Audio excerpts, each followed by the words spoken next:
Canada's #1 hit music station. KiSS 92.5. Commander Chris Hadfield, good morning, sir. Good morning. Welcome to the Roz Mocha Show, KiSS 92.5. Thanks. I'm glad to be welcome here. back to Earth. I appreciate it. It's nice to be back. It was inevitable that this was going to be a book, right?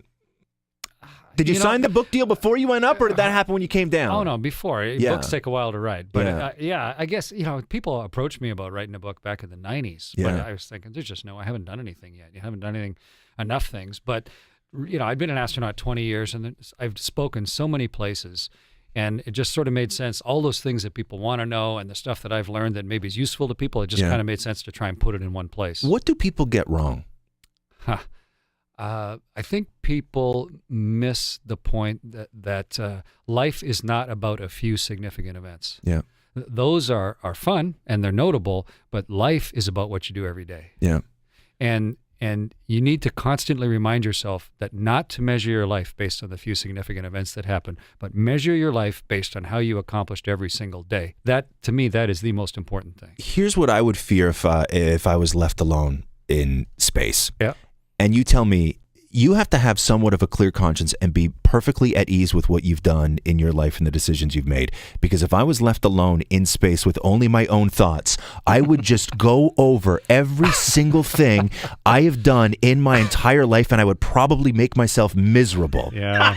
Did you have to go up there with a clear head and be clear as far as the decisions you've made up to that point so you wouldn't obsess and go mad? You just have to let go. Fortunately, it's a really distracting place. So you'd have so many things coming down the pike. There's not time really to reminisce. I mean, there are so many things happen up there.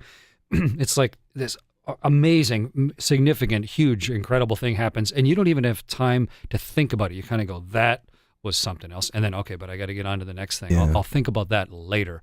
So you don't spend much time up there thinking about the past. It's just like there's a whole freight train pouring by the whole time of activities. Yeah. And if you got 5 minutes, go to the window and watch Africa go by. So, it's an entirely different place. No. Yeah. For the amount of time that you were up there, and then when you came back to Earth and your recovery time, in order for you to get used to gravity and have your body physically and mentally, do you still feel any of those effects from being up in space for so long to this day? I'm just about through feeling them. The last thing to feel normal was running, because when you run, if you think about it, every time you pound each of your feet into the ground, it kind of accelerates the blood down towards the ground a little bit, like dropping a bucket, and your heart has to work extra hard to pump it all the way back up to your lungs, into your head. And my body forgot, right? It didn't have to lift my blood for half a year. So it kind of forgot how to get, like squeezing a balloon from the bottom. It forgot how to get my blood up. And it took about 4 months where I could run and where I didn't feel like my legs were made of lead. But I'm still the growing bone back. And across my hips, I lost a bunch of bone, osteoporosis. But it reverses, which is the really medically interesting part. My body is reversing osteoporosis through a process that we don't really understand. That is insane. And within about a year, next spring or so, I should be back to the same bone, same density I used to be before I launched. Wow. There's an education process that always goes on whenever you have a conversation with somebody. Dammit Maury, who you met earlier, who brought you in, his question this morning that he asked me, he goes, God, I'd love to ask Commander Hadfield. He's like, I just want to know simple things like, what did space smell like? Now, hold on here. And I go, well, Maury, he was in like a capsule, and it probably just smelled like whatever they're pumping in. And he goes, yeah, but they're pumping oxygen in from outside, right? So do you want to take this one, or do you want me to take this one? I would be delighted if you would take this one. Yeah, well, I'm glad he's not designing the spaceship. Yeah, we hardly ever open the windows. Yeah, that's what I figured, more. Yeah. Even on a nice spring day. Yeah, even when it's nice out, you don't open the windows on the space station. Screen door on a submarine, whole thing, it's just not a good idea. So the new book, An Astronaut's Guide to Life on Earth, what is, in your opinion, the one thing that's going to be the most shocking for people to read? Or something that they're really going to learn? I told a bunch of stories in this book. I have had a chance to do so many weird things. I lived on the bottom of the ocean. I did Canada's first spacewalks. I was blinded during my first spacewalk. It's a weird collection of things I've been allowed to do. But when you do all those things, you learn, and they teach you so many ways to deal with it. And So I tried to pick out what's useful to people. It's okay reading a nice story about a spacewalk, but so what? What's useful? And I really tried.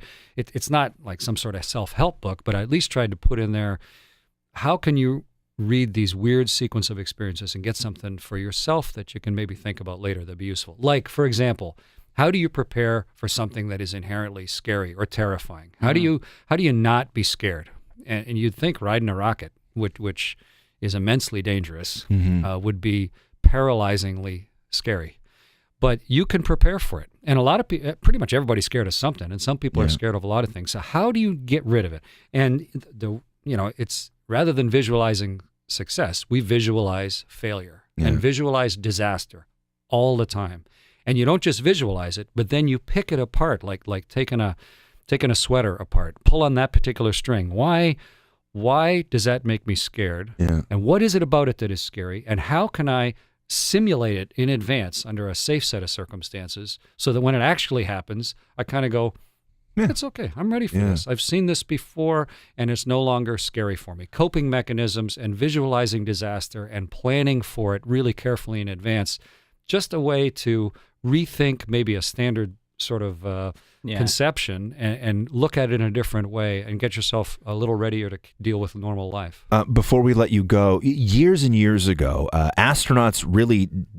they didn't have to be anything other than a test pilot with incredible physical ability to withstand anything. Now, if a kid wants to be an astronaut, you know what I mean? Because you sort of turned a lot of people on. You made space cool again. If a kid is listening right now and that is the goal, where do they go? Like, what do they do? Is it science? Is it physically? Is it like, what do they need to concentrate on or if they want to make this their life? Well, of course, the simplest thing is keeping a healthy body. You get one body, and it's not that hard to keep a healthy body. Just exercise a little bit every day and don't eat too much, stupid stuff. Sure. And your body will be okay. Just think about what you eat. So take care of your body. But the second thing is get educated. It doesn't really matter what. If you want to do something really complex in your life, you've got to get a lot of people to teach you things. You need to really dig into what's interesting to you. What is fundamentally interesting, because it'll be self-sustaining. If you're really interested in race cars, learn how wheel bearings work. Learn how an internal combustion engine, how does a carburetor actually work? Or if you're interested in medicine, learn what does a pancreas actually do? Yeah. And, just what fascinates you, start getting expert in it. And then the third thing is learn how to make decisions. It's really easy to drift through life and just sort of let life kick you around into whatever going to happen. Yeah. But decision making is a perishable skill. And you got to practice it, and you got to do it regularly. And you start making decisions, little ones.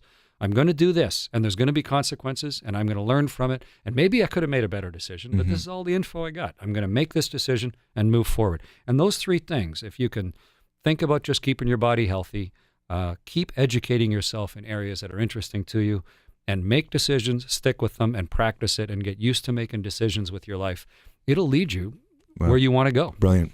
There you go, Commander Chris Hadfield. Thank you so much for joining us on the Roz Mocha Show. Thanks very much, gents. It's nice to see you both.